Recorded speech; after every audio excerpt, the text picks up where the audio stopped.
जी अस्सलाम वालेकुम। मेरा नाम अहमद बिलाल है और मैं दरस व तदरीस के शोबे से वाबस्ता हूँ और इस्लामाबाद में मुख्तलिफ़ यूनिवर्सिटीज़ में पढ़ाता हूँ। आज बिल्डिंग न्यू पाकिस्तान के फ़ोरम से मैं आपके साथ गुफ्तगू कर रहा हूँ और आज जिस टॉपिक पे हम बात करेंगे वो प्रेसी राइटिंग है।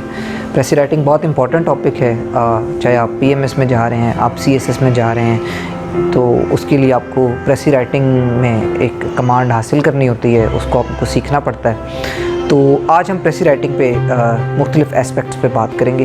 तो सबसे पहले प्रेसी राइटिंग जो है वो क्या है?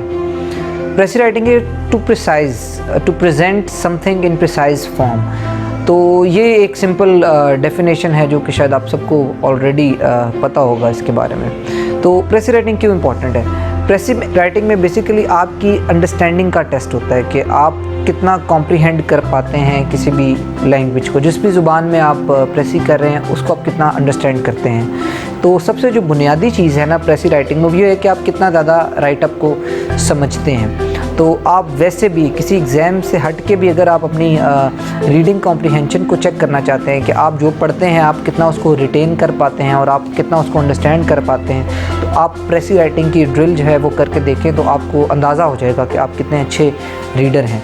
मतलब अगर आप दिन में 2 या 3 घंटे रीडिंग करते हैं तो उसमें अगर आप आधा घंटा निकाल के उस 2-3 घंटे की रीडिंग को प्रिसाइज फॉर्म में प्रेजेंट करने की कोशिश करें तो आपको एक तो आइडिया हो जाएगा कि आप कितना समझते हैं। और अगर आप ये प्रैक्टिस जारी रखते हैं तो आप डेली बेसिस पे बड़ी ऑर्गेनिकली आप इम्प्रूव करेंगे अपनी कॉम्प्रीहेंशन को, और अगर आपकी कॉम्प्रीहेंशन अच्छी होगी तो अल्टीमेटली आपकी प्रेसी जो है वो बेहतर हो जाएगी। तो सबसे पहले हम बात करेंगे कि प्रेसी के लिए आपने रीडिंग कैसे करनी है। नॉर्मली हमारे जो कंपटीशन के एग्ज़ाम्स होते हैं उसमें जो हमें पैराग्राफ्स दिए जाते हैं तो वो नॉन फिक्शन पे बेस करते हैं। वो किसी किताब से पैराग्राफ्स आपको दे सकते हैं, वो किसी न्यूज़पेपर का आर्टिकल हो सकता है, वो किसी एस्से के पैराग्राफ हो सकते हैं। तो बहुत कम ऐसा होता है कि आपको किसी फ़िक्शन में या किसी नावल या शॉर्ट स्टोरी से उठा के पैराग्राफ दिए जाएँ। तो आपने जब भी ऐसे पैराग्राफ्स को रीड करना है तो आपने कोशिश करनी है कि आप उसको एक थॉरोली अंडरस्टैंड करें और उसका जो क्रक्स है, उसका जो मेन आइडिया है, जो मेन टॉपिक्स हैं उनको समझने की कोशिश करें।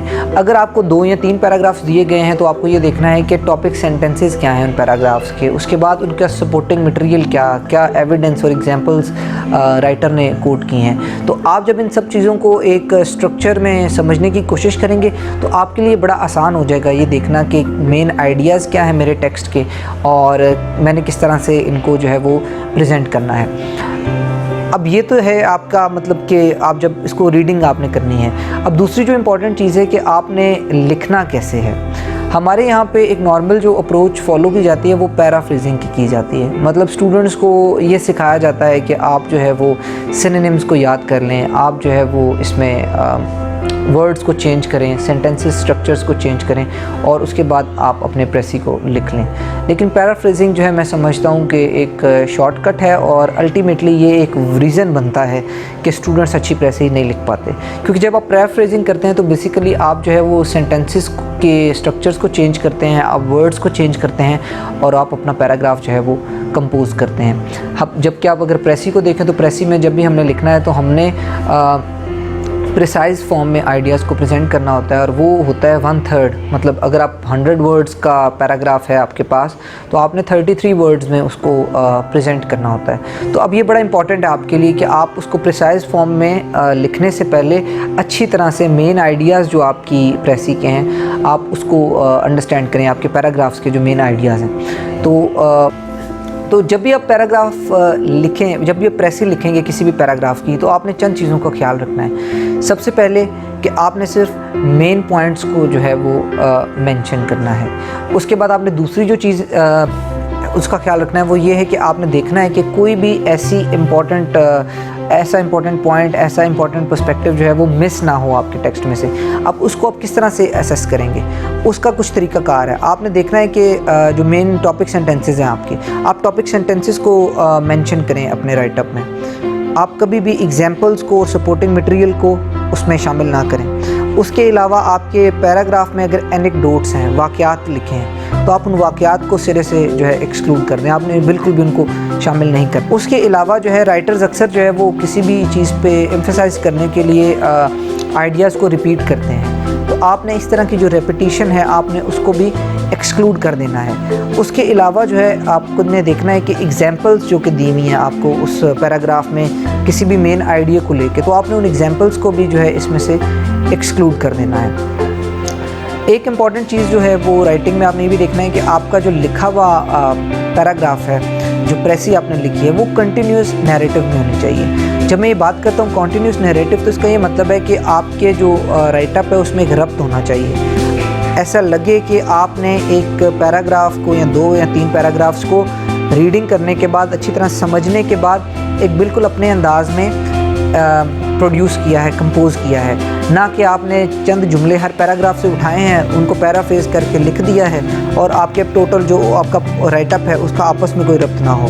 तो आपने इस कॉन्टीन्यूस नैरेटिव का जो है वो ख्याल रखना है, ये सबसे इम्पॉर्टेंट है। आप कुछ वर्ड्स जो हैं वो बोरो तो कर सकते हैं अपने पैराग्राफ्स में से, लेकिन आप जो है वो इंटायरली फ्रेजेस को या आप जो है वो उसमें से जुमलों को कॉपी नहीं कर सकते। आप कोशिश करें कि एक अपने अंदाज में जो है वो लिखें, लेकिन अपने अंदाज में लिखते हुए आपने 3-4 चीज़ों का ख्याल रखना है। उसमें सबसे पहली चीज़ कि आप अपनी ओपिनियन जो है वो शामिल नहीं करेंगे, आप बेसिकली उस पैराग्राफ को प्रिसाइज फॉर्म में प्रेजेंट कर रहे हैं। दूसरी इंपॉर्टेंट चीज़, आप कभी भी किसी भी इंफॉर्मेशन को जो कि राइटर ने उस पैराग्राफ में दी है, आप उसको जो है कभी भी अपने उसमें जो है ना उस पर कोई कमेंट नहीं करेंगे।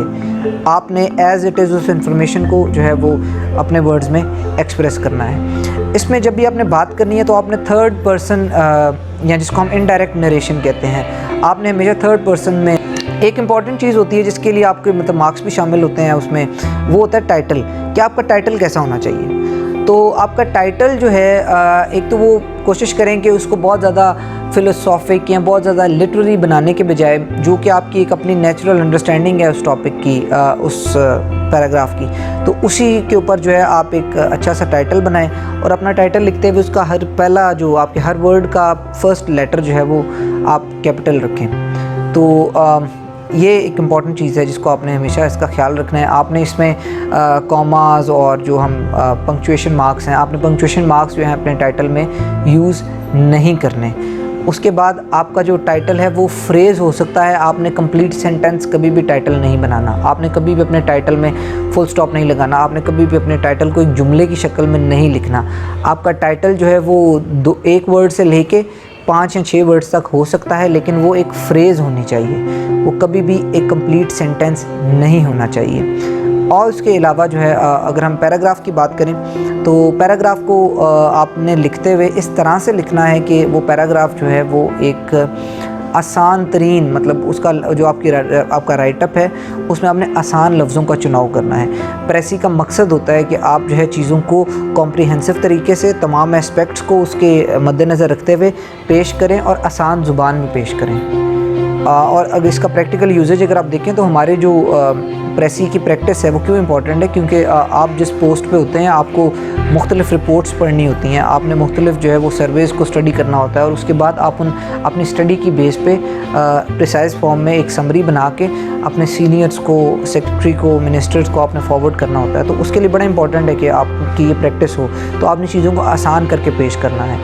मतलब कुछ लोग उसको इस तरह से भी कहते हैं कि आपका जो प्रेसी का पैराग्राफ है वो इतना सिंपल होना चाहिए कि 7वीं 8वीं का बच्चा जो है वो आपके पैराग्राफ को जो है वो समझ सके। और बाज़ औक़ात हमारे स्टूडेंट्स जो हैं वो गलती ये भी करते हैं कि वो जो हम सब्स्टिट्यूशन यूज़ करते हैं, अक्सर सब्स्टिट्यूशन में ऐसा होता है कि आप जो है वो एक 3, 4, 5 लफ्ज़ों को एक वर्ड के थ्रू जब प्रेजेंट कर रहे होते हैं तो वर्ड इतना कॉम्प्लिकेटेड होता है कि वो बाज़ औक़ात जो है वो आपके राइटअप में सही तरह से फिट बैठ नहीं रहा होता। तो आप कोशिश करें कि इस तरह की जो चीज़ें हैं आपने इनको अवॉइड करना है। और एक ग्रामर का बड़ा सिंपल रूल है जो आपने हमेशा फॉलो करना है कि जहाँ कहीं पे आपको डाउट हो अपने राइटअप के बारे में, अपने सेंटेंस स्ट्रक्चर के बारे में, तो जो वर्ड या जो एक्सप्रेशन आपको डाउटफुल लग रहा है उसको एक्सक्लूड कर दें। और keep your paragraph as simple as possible and this is the key to success. Thank you so much for watching this video, or please subscribe this channel, and if you have any question about Prezi writing you can ask in the comment box. Thank you so much. I'm an icon, man. My girl about a 10. I should fuck her in the Benz. Make you say